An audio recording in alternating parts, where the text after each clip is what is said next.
ಎಳ್ಳು ಅಮಾವಾಸ್ಯೆ ದಿನ ಏನೇನು ಮಾಡಬಾರ್ದು ಕೆಟ್ಟದಾಗುತ್ತೆ ಅಂತ ಹೇಳಿದ್ರಲ್ಲ, ಅದ್ರ ಬಗ್ಗೆ ಒಂದು ವಿಡಿಯೋ ಮಾಡಿದ್ದೆ. ಅದು ನೋಡಿ ತುಂಬ ಜನ ಭಯಪಡ್ತಾರೆ, ಹೆಣ್ಮಕ್ಳು ಸ್ಪೆಷಲಿ. ಅಂದರೆ ಪ್ರಥಮ ಹೆಜ್ಜೆ ಸಕ್ಸಸ್ ಆಗಿದೆ.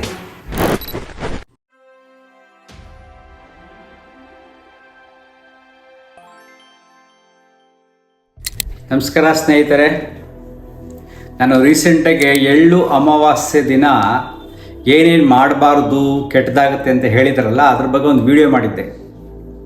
ಈ ವಿಡಿಯೋದಲ್ಲಿ ಏನು ಮಾಡ್ತಾರೆ, ತುಂಬ ಎದುರಿಸ್ತಾರೆ. ಹಾಲು ಕೊಡಬಾರ್ದು, ತುಪ್ಪ ಕೊಡಬಾರ್ದು, ಹುಣಸೆಹಣ್ಣು ಕೊಡಬಾರ್ದು, ಏನೇನೋ ಕೊಡಬಾರ್ದು, ಈಸ್ಕೊಂಬರ್ಬಾರ್ದು, ಎಲ್ಲ ಎದುರಿಸ್ತಾರೆ. ಅದು ನೋಡಿ ತುಂಬ ಜನ ಭಯಪಡ್ತಾರೆ, ಹೆಣ್ಮಕ್ಳು ಸ್ಪೆಷಲಿ. ಲಕ್ಷಾಂತರ ಜನ ಆ ವಿಡಿಯೋಗಳು ನೋಡ್ತಾರೆ. ಸೊ ಇವತ್ತು ಯಾಕೆ ನಾನು ಅದು ಮಾಡಿದೆ ಅಂದರೆ, ನಮ್ಮ ಭಾರತ ದೇಶದಲ್ಲಿ ಒಂದು ಅದ್ಭುತವಾದ ಸಕ್ಸಸ್ಸನ್ನು ಕಂಡಿದ್ದಾರೆ. ನಿನ್ನೆ ರಾತ್ರಿ ಎಳ್ಳು ಅಮಾವಾಸ್ಯೆಯ ದಿನ ರಾತ್ರಿ 10 ಗಂಟೆಗೆ. ನೀವು ಅದನ್ನೆಲ್ಲ ತುಂಬ ಜನ ನೋಡಿರಲ್ಲ. ತುಂಬ ಜನ ಬಿಗ್ ಬಾಸ್ ನೋಡ್ತಾ ಕೂಡ್ತಿರ್ತೀರಿ ಅಥವಾ ಯಾವ್ದಾರ ಸೀರಿಯಲ್ ನೋಡ್ತಾ ಇರ್ತೀರಿ. ಅರ್ಥ ಆಯ್ತಾ?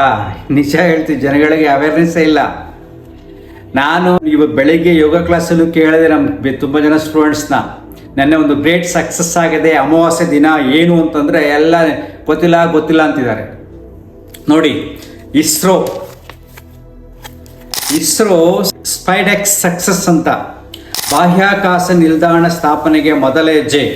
ಅಂತರಿಕ್ಷದಲ್ಲಿ ಮೈಲುಗಲ್ಲು ಯಾವ ದಿನ? ಎಳ್ಳು ಅಮಾವಾಸ್ಯೆಯ ದಿನ ರಾತ್ರಿ 10 ಗಂಟೆಗೆ. ಶ್ರೀಹರಿಕೋಟ ಡೀಟೇಲ್ಸ್ ಇದೆ, ಸ್ವಲ್ಪ ಓದ್ತೀನಿ.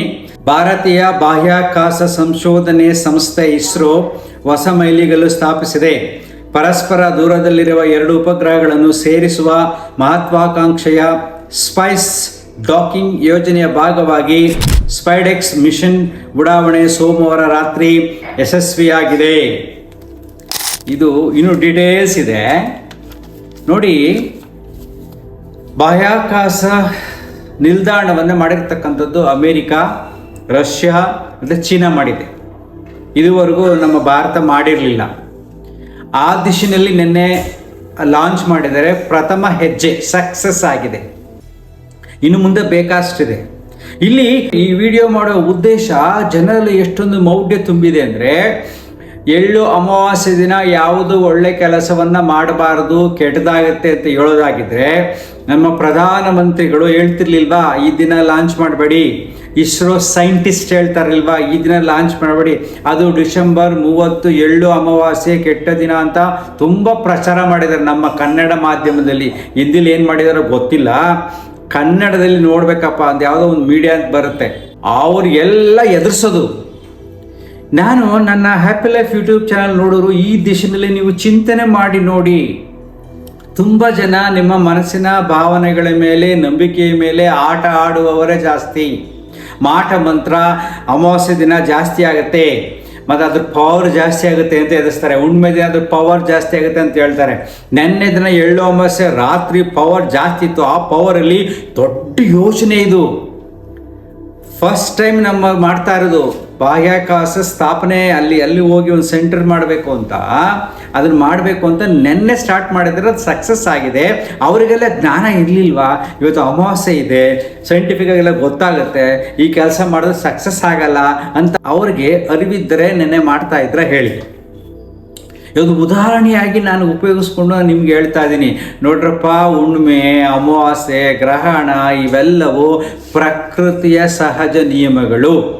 ಕೆಲವರಿಗೆ ಮನಸ್ಸು ವೀಕ್ ಆಗಿದ್ರೆ, ಭಾವನಾತ್ಮಕವಾಗಿ ಕೆಲವಾರು ವಿಚಾರಗಳನ್ನು ತುಂಬ ನಂಬಿದ್ರೆ, ಮೌಢ್ಯದಲ್ಲಿ ಮನಸ್ಸು ಇದ್ದರೆ ಬರೀ 7 ವಿಚಾರಗಳನ್ನು ಕೇಳಿದ್ರೆ ಸಾಕು, ನೀವು ವೀಕ್ ಆಗ್ತೀರಾ, ನಿಮಗೆ ಕೆಡ್ತಾಗತ್ತೆ ಅಂದರೆ ರಾಂಗ್ ಡಿಸಿಷನ್ ತೊಗೋತೀರಾ, ಮತ್ತು ಕೊರಗ್ತೀರಾ, ಭಯ ಪಡ್ತೀರಾ. ಅದರಿಂದ ಕೆಲವರ ಕಾಕತಾಳೀಯ ಘಟನೆಗಳು ನಡೆದು ನಿಮಗೆ ಭಯ ಉಂಟಾಗುತ್ತೆ, ಕೆಡ್ತಾಗತ್ತೆ. Otherwise is totally nothing. ಅದರಲ್ಲೂ ಇವರ ಮಾಟ ಮಂತ್ರ ಮಾಡ್ತಕ್ಕಂಥ ಸ್ವಾಮೀಜಿಗಳು ಕೆಲವರು ಇದ್ದಾರೆ. ಹೋಗಿಸ್ತೀನಿ ಅಂತ ದೇವಸ್ಥಾನ ಕಟ್ಕೊಂಡು ಪಾಪ್ಯುಲರ್ ಆಗ್ತಾ ಇದೆ. ದೇವಸ್ಥಾನದಲ್ಲಿ ಯಂತ್ರಗಳನ್ನು ಕಟ್ತಾರೆ, ದೇವಸ್ಥಾನದಲ್ಲಿ ಅದನ್ನ ಪೂಜೆಗಳನ್ನು ಮಾಡಿಸ್ತಾರೆ. ನಿಮಗೇನೇ ಕೆಟ್ಟಾಗಿದೆ ಅಮಾವಾಸ್ಯೆ ದಿನ ಮಾಡಿ ಅಂತಾರೆ. ಸ್ಮಶಾನಕ್ಕೆ ಕರ್ಕೊಂಡೋಗಿ ಅಲ್ಲೂ ಪೂಜೆಯನ್ನು ಮಾಡಿಸ್ತಾರೆ. ಇವೆಲ್ಲ ಕುತಂತ್ರಗಳು, ಭಯಂಕರ ಮೋಸಗಳು.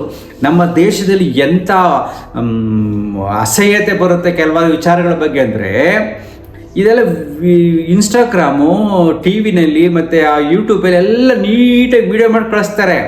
ಆದರೆ ನಮ್ಮ ವ್ಯವಸ್ಥೆ ಎಷ್ಟು ಹದಗೆಟ್ಟಿದೆ ಅಂದರೆ ಈ ಥರ ಮೌಢ್ಯಗಳನ್ನು ಬಿತ್ತಬೇಡಿ ಅಂತ ಇಮ್ಮಿಡಿಯೇಟಾಗಿ ಪೊಲೀಸ್ನವ್ರು ಸುಮೋಟೋ ಕೇಸ್ ಹಾಕಿ ಅವ್ರನ್ನ ಅರೆಸ್ಟ್ ಮಾಡ್ಬೋದು.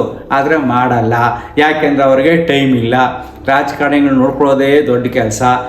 ಭಯಂಕರ ಸಮಸ್ಯೆಗಳು, ಮತ್ತು ಕೋರ್ಟ್ಗೆ ಕೇಸು ಅದು ಆಗಬೇಕು ಅಂದರೆ ಅದು ಆಗುತ್ತೆ 10 ವರ್ಷ 20 ವರ್ಷ.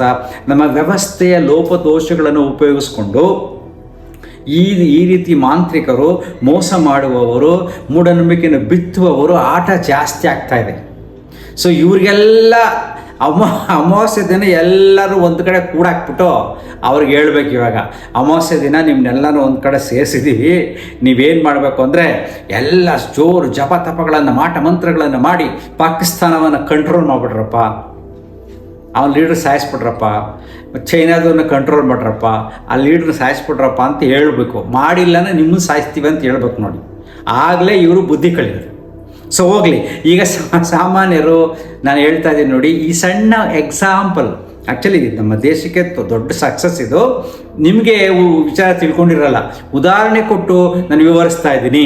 ಆ ರೀತಿ ಸತ್ಯವಾಗಿದ್ದರೆ ನಿನ್ನೆ ಇಸ್ರೋ ಸೈಂಟಿಸ್ಟು ಇದನ್ನು ಉಡಾವಣೆ ಮಾಡ್ತಾ ಇರಲಿಲ್ಲ.